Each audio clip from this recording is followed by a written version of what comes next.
eya NRM mpitse ne kokasi eya nupu FDC nayo weeri kubanga twagala okulokola ku budde tutambuze ensonga eno.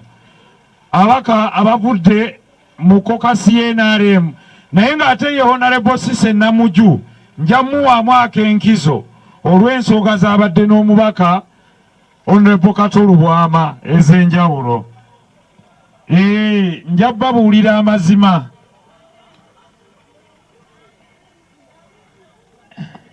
Kituufu kokasi ya NRM ejje gwe bw'oba omanyi nti ogwamu NRM.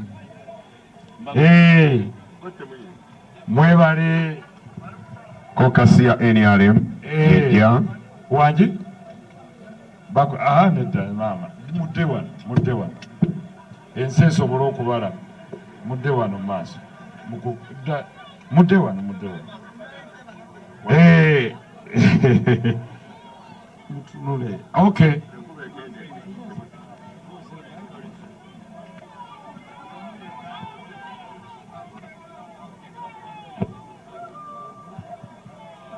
Basaba ne banyabo kitalo nnyo ekya mukulu waffe omulongo Kato Lubwama po esaawa eno ng'agalamidde maaso wano kimanyi kyasinga otwetaagamu kumusabira.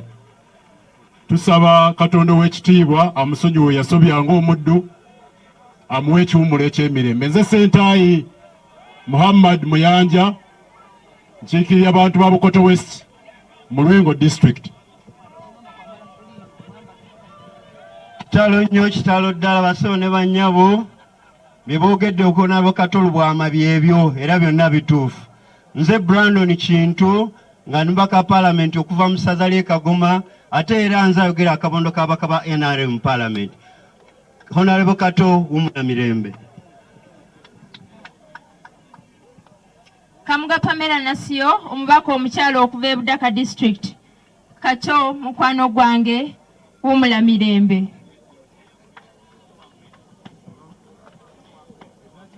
Omukama mulungi obudde bwonna mukubire mukama engalo ennyingi.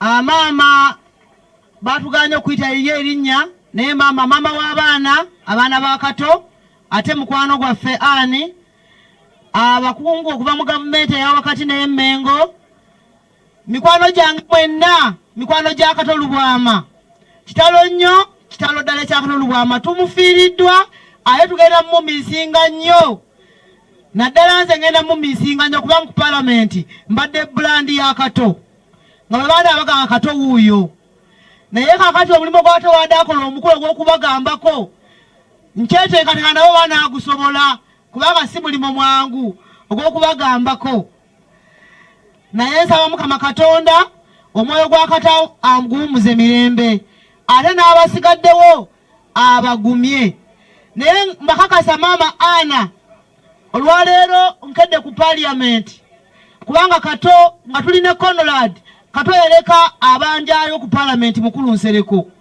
era Sipiika mutegeezezza olwaleero era naye nkusaba nti olumbe nga luwedde okwate Conrad mujja mulabe Sipiika sente za Kato zisasulwe ze yali abanyeza obulango bwe yakola mu COVID so n'olw'ensonga eyo omwoyo gwa Kato Mukama aguwumuze mirembe.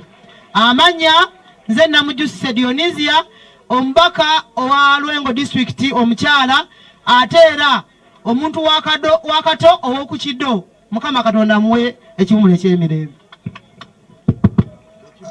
Omukungubazi omukulu abaminisita n'abafudde Buganda n'ababaka bwenna n'abantu b'ekyalo kino amanya gange nze Robert Kasolo ndi mubaka akiikirira Ikiki County Budaka District.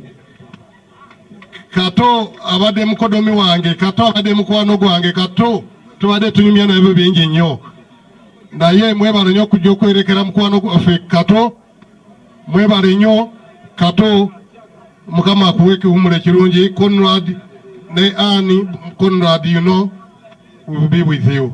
Mukama bakume kiseera kino ekizibu kyonna.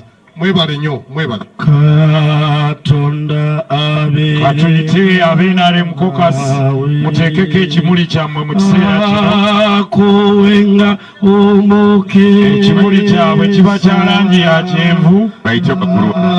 Kubalire muba. Basebo ne banyaba abayibiridde mu maaso kati mugende mutuule.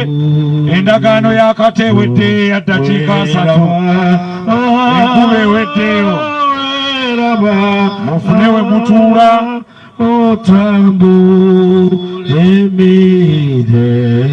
Mwenyigenyige tutuule kati.